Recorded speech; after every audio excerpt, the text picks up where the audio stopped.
오늘 말씀의 제목은 입다의 서원입니다. 서원. 여러분, 사람은요 너무 화가 나거나 아니면 너무 두렵거나 아니면 너무 어떤 분위기에 심취돼 있으면 그 실수를 하기 마련입니다.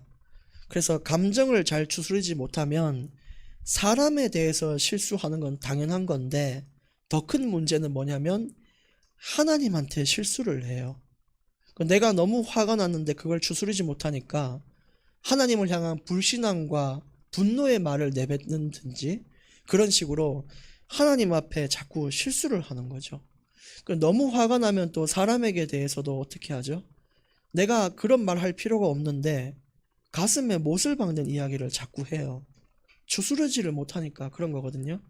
그리고 자꾸 원망스러운 말만 하는데 그게 참 안타까운 일이에요. 그리고 또 분위기에 취하면 어떻게 되냐면 불신앙하는 사람들의 분위기 속에 있으면 나도 모르게 불신앙하게 돼요. 그 다음에 항상 힘이 빠져있는 그 무리에 가 있으면 나도 모르게 힘이 빠져요.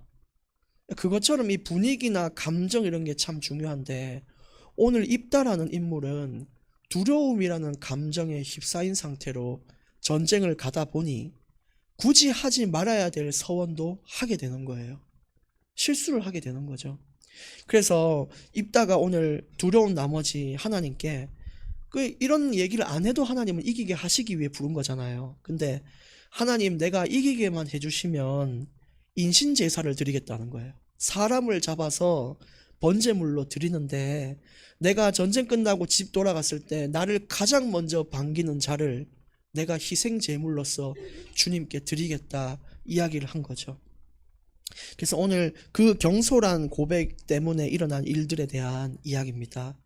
오늘 29절 말씀에 보면, 이에 여호와의 영이 입다에게 임하시니 입다가 길르앗 므낫에 지나 길르앗의 미스베에 이르렀고, 길르앗의 미스베에서부터 암몬 자손에게로 나아갈 때의 일입니다. 지금 여기서 29절에서 핵심적인 이야기는 여호와의 영이 입다에게 임했다라는 사실이에요. 기드온도 그랬고 많은 이 사사들에게 하나님의 영이 임했을 때 이미 전쟁은 끝났다라고 보시면 돼요. 하나님이 일하시고 하나님이 싸우신다는 뜻인데 그 승리가 보장됐다는 뜻이죠. 그래서 우리가 살아가는 동안에 진짜 안 된다 이렇게 생각하는 것도 있는데, 하나님의 영이 끝나면 거기서부터 종결되는 거예요. 진짜 끝나는 거예요. 하나님의 영이 임하도록 기도하시고 정말 나아가기를 원합니다. 우리 능력으로는 애초부터 안 되는 것들이었는데 우리가 우리 힘으로 하려고 하니까 눈물 흘리는 게 당연하고 좌절하는 게 당연하고 우울해지는 게 당연하죠. 근데 하나님의 영이 임하도록 우리가 애써야 되는 거예요. 근데 이렇게 하나님의 영이 임했는데도 불구하고 이 감정이라는 것이 마음대로 통제가 안 될 때가 있어요. 오늘 두려움에 빠진 입다가 하나님의 영이 임했는데도 불구하고 이 나름대로 또 하나님 앞에 두려움을 토로하는 겁니다. 그래서 그가 여호와께 서원하여 이르되, 주께서 과연 암몬 자손을 내 손에 넘겨주시면 내가 암몬 자손에게 평안히 돌아올 때 누구든지 내 집 문 앞에서 나와서 나를 영접하는 자를 여호와께 돌린단 말이 그를 잡아서 제사 지내겠다 이 말이에요. 그 사람을 죽여서 주님께 영광물로 바치겠다, 그를 번제물로 드리겠니라 하니라 얘기를 한 거죠. 여기서 봤을 때도 하나님은 이기기 위해서 불렀는데 그냥 담대하게 나가면 되는데 나도 모르게 자꾸 옵션을 붙여요. 하도 두려우니까 하나님, 진짜죠, 하나님 진짜 이렇게만 해주시면 제가 이것도 해주고 이것도 해줄게요. 아니 다 해주겠다고 했는데. 그래서 하나님은 그걸 받으신 거죠. 그 서원을 받아서 그래 뭐 그렇게 해봐라 받은 거예요. 그래서 31절에 내가 암몬 자손에게 이제 올 때 영접하는 자 준다고 했잖아요. 그래서 32절에 입다가 암몬 자손에게 이르러 그들과 싸우더니 여호와께서 그들을 그의 손에 넘겨주심에, 또 그랬어요. 오늘 오전 예배 제목도 넘겨주심이잖아요. 하나님은 우리에게 자꾸만 이걸 넘겨주시는 분이세요. 그래서 하나님의 영이 임했을 때 우리가 정복하지 못했던 그것도 넘겨주시고 정말로 우리 인생에 가장 필요한 것을 넘겨주시는 분이 하나님이신 거예요. 그래서 두려워하지 마시길 바랍니다. 한치의 의심도 하지 마시고 기다리셔야 돼요. 만약에 제가 입다 상황에서 도비라는 지역에 잡류들하고 모아놓고 살면은 하루 종일 인생을 비탄했을 수도 있잖아요. 어떻게 이럴 수가 있냐면서. 근데 그게 아닌 거죠. 진짜 기다리는 자에게 복이 있다는 게 맞아요. 성경처럼. 근데 그 기다림이 어떻게 우리가 극복하냐가 중요한데, 말씀으로, 믿음으로 기쁨을 찾아 누리시면 됩니다. 그렇게 하셔야 되고, 33절에 아로엘에서부터 민낫에 이르기까지 20성읍을 박살을 냈고요. 아벨 그라민까지 매우 크게 무찌르고 암몬 자손이 이스라엘 앞에 완전히 두 손 두 발을 들고 항복을 한 상황이에요. 이게 어떤 것으로 이루어졌냐? 성령의 역사로 이루어졌다고 이야기하고 있죠. 성령의 역사하심은요, 우리가 그냥 이기는 정도가 아니에요. 20성읍을 박살내고 매우 크게 무찌르고요. 또 인생에 그 문제가 오는 게 아니라 완전히 나에게 항복할 만큼의 문제가 항복할 만큼의 응답을 받는 거예요. 지금 우리는 어떤 걸 해결했다고 믿지만 2년 뒤에 그 문제, 그 감정 또 올라오고 3년 뒤에 또 올라오고 이러잖아요. 근데 그 정도의 승리가 우리에게 있어서는 안 돼요. 성령의 역사하심으로 말미암아 그 문제가 우리 앞에 항복하는 역사가 있어야 된다는 거예요. 근데 그 시작과 끝이 뭐냐? 성령의 역사라는 거죠. 34절에 입다가 미스바에 있는 자기 집에 이를 때에 여기서부터 참 안타까운 일이 일어나요. 자기 집에 얼마나 기쁜 마음으로 왔을까요? 전쟁에 이겼잖아요. 너무너무 감사한 마음으로 돌아왔는데 자신의 경솔한 말 때문에 비극은 이어졌어요. 그 감정을 추스르지 못하고 또 신중하게 생각하지 못한 나의 고백들이 나의 삶을 자꾸만 무너뜨리는 거예요. 그리고 왔더니 자기를 제일 먼저 반긴 사람이 누구예요? 딸이라는 거예요. 딸. 아니, 나를 제일 먼저 반긴 사람을 죽여가지고 하나님께 바친다고 했는데 자기 딸이 그냥 나온 것도 아니고요. 안 그래도 힘든데 눈에 아른거리게 소고를 치면서 막 춤을 추면서 아버지 왔냐고, 아버지 오셨어요, 너무 수고했어요 하는데 얼마나 자기 자식이 아름다워 보이겠어요. 그리고 그 뒤에 이어지는 말이 그는 그의 무남동녀다. 하나밖에 없는 외동딸이 나와가지고 자기를 그렇게 반기는데 한치의 그 경솔한 마음과 고백이 어떤 결과를 낳았는지 보세요. 그랬더니 35절에 입다가 이를 보고 애통해서 자기 옷을 찢으면서 이르되 어찌할꼬 내 딸이여, 너는 나를 참담하게 하는 자요, 너는 나를 괴롭게 하는 자 중에 하나로다 얘기한 거예요. 여기서 참담하다는 말은 내 인생을 이렇게 불쌍하게 만든 게 너다. 내가 딸을 잃게 됐으니 얼마나 애통합니까? 그러면서 내가 여호와를 향하여 내 입을 열었으니 능히 돌이키지 못할 것이다. 여러분, 서원이라는 것이 내가 그냥 함부로 하나님한테 하는 게 아니에요. 우리는 그냥 모르게 하나님 이렇게 해주면 내가 하나님 왜 인생을 바치겠습니다. 여러분, 인생을 진짜 바치셔야 됩니다. 그렇게 얘기한 사람은요. 이 서원이 얼마나 무서운 건지 아세요? 오늘 보니까 자기 딸을 잃을 만큼의 일이 일어났어요. 그 성경에도 서원에 대한 이야기가 계속 나오는데 거기에 특징은 하나님은 서원을 반드시 기억하니까 반드시 네가 지켜야 할 것이라고 얘기해요. 여러분, 지금까지 하나님 앞에 했던 고백들 혹시 기억나세요? 하나님, 내가 이렇게만 해주면 이렇게 할 것이고 내 자녀들을 이렇게 할 것이며 내 인생은 하나님께 이렇게 하며 늘 기쁨으로 주님께 예배드리고 우리 입을 열어서 했잖아요. 그거 지키셔야 됩니다. 반드시 지켜야 돼요. 반드시.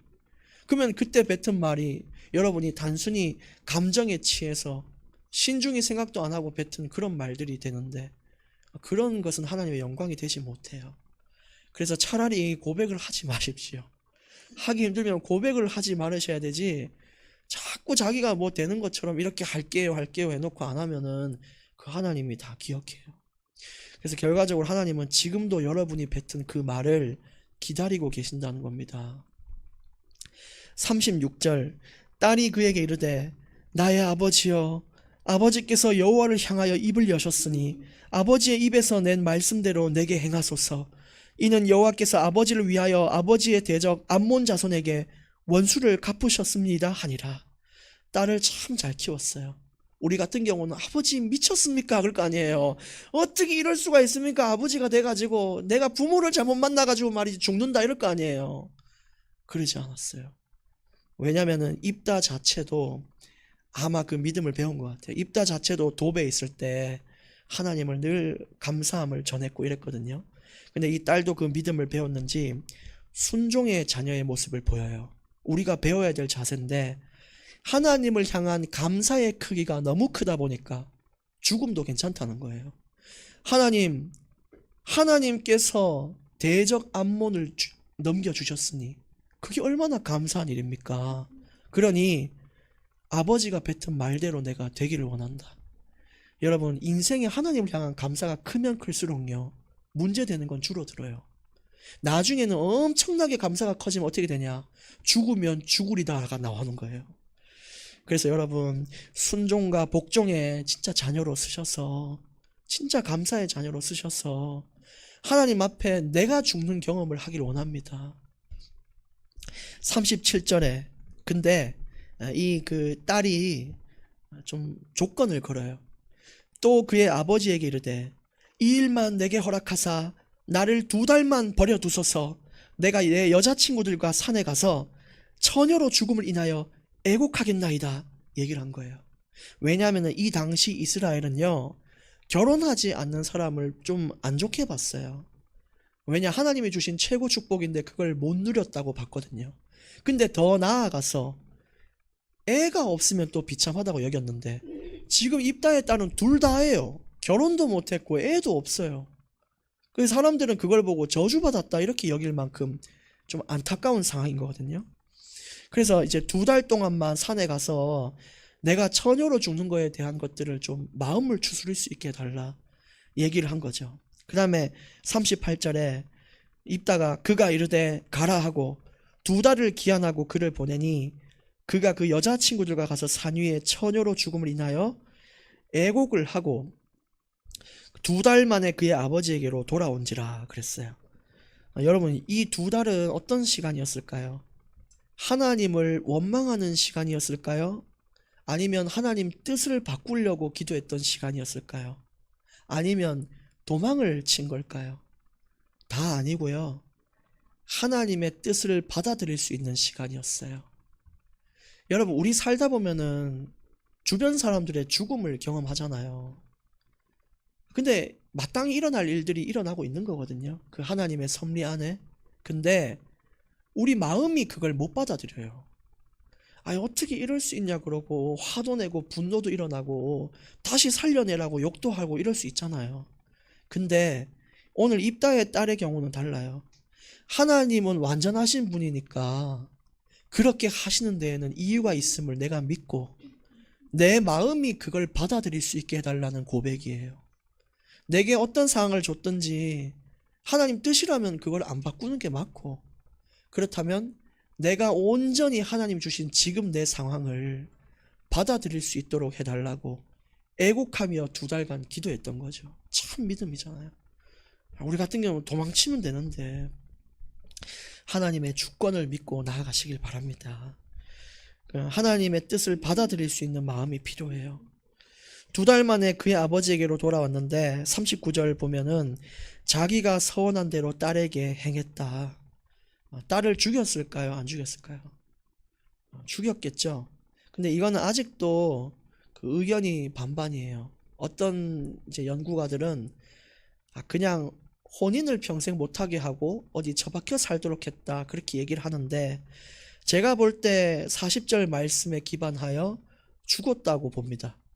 그래서 딸에게 행하니 딸이 남자를 알지 못하였더라. 이것이 이스라엘의 관습이 되어서, 오늘 마지막 구절이죠.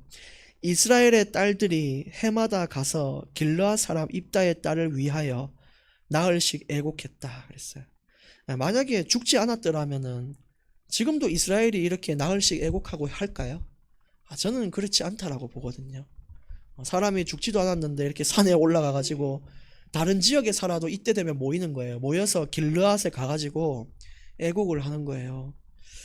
길르앗 주민들만 그렇게 했어요. 이거는 애곡했다는 말은 단순히 슬퍼했다는 의미가 아니고요. 순종과 희생을 기억했다라는 뜻이에요. 그래서 그 백성들이 그 입다의 딸의 순종과 희생을 배우고 인생의 교훈을 삼았다는 것입니다. 그것도 해마다 그 믿음을 기렸던 거예요. 이걸 볼 때 저는 생각나는 성경 구절이 있어요. 많은 사람을 옳은 대로 돌아오게 한 자는 하늘의 별과 같이 되어 영원토록 빛나리라. 비록 입다의 딸은 죽음을 맞이했지만 그의 순종과 그의 확실한 믿음은 지금도 이스라엘 백성들에게 훌륭한 믿음을 전달하고 있는 것처럼 우리가 하나님 앞에 믿음이 있고 마땅히 살아가면 우리의 믿음은 평생 누군가를 살릴 수 있는 그런 게 되는 거예요. 저는 이렇게 되기를 원합니다. 나중에 제가 죽은 이후에도 손창수, 그때는 목사겠죠. 손 목사님의 믿음이 그립다 라고 고백받으면 인생 최고의 찬사가 아니겠습니까? 누구 권사님의 그 헌신이 그립다. 왜 요즘은 그런 자가 없는고 하면서 저는 우리 권사님 그 응답 받을 줄 믿습니다. 확실합니다. 진짜 승리하시고 오늘 결론 3가지 말씀을 드리고 말씀을 마칩니다. 첫 번째, 서원을 지켜라. 지금 기억이 안 나서 그렇지 여러분 반드시 하나님 앞에 뱉은 말이 있어요. 서원을 지켜야 됩니다. 서원은요 사라지는 게 아니에요. 반드시 지켜야 될 거예요. 반드시. 두 번째, 받아들이는 자세입니다. 하나님이 내게 뭔가 하라고 허락했고 일을 주셨고 어떤 걸 했는데 그게 안 받아들이실 때가 있어요. 이건 진짜 아니지 않냐 이럴 때가 있단 말이에요. 근데 하나님 뜻이 맞다면 내 마음이 문제지 하나님이 문제가 아닌 거예요. 그걸 받아들일 수 있어야 되고, 마지막 3번째는 경솔을 범하지 말라입니다. 이거는 인간관계도 포함이에요. 신중하게 자기가 어떤 것을 얘기하고 요구했으면 그걸 지킬 수 있어야지 분위기에 심취해서 뱉는 말은 사람을 파괴시킵니다. 하나님 앞에는 더 그래요. 하나님 앞에 진짜 잘해야 돼요. 옛날에 저는 아프면은 하나님 이것만 빨리 해결되면은 인생을 바쳐서 막 이슬람 선교를 막 이렇게 떠올렸단 말이에요. 뱉진 않았어요. 다행히 떠올렸어요. 근데 지금은 그거는 약간 안 떠올려요. 잠시 두고 이제 내가 일단 할 수 있는 거, 성도님들을 잘 섬기겠습니다. 이렇게 내가 할 수 있는 거. 그러다가 믿음의 분량이 커지면 어떻게 된다고요? 하나님, 내가 하나님 위해 죽으면 되죠 라고 하는 거예요. 오늘 입다의 서원에 대해서 아주 짧은 이야기였는데 아마 평생의 교훈이 돼야 되지 않겠어요? 오늘 이런 말씀들을 다 허락하신 하나님께 감사드립니다. 기도하겠습니다. 하나님 감사합니다.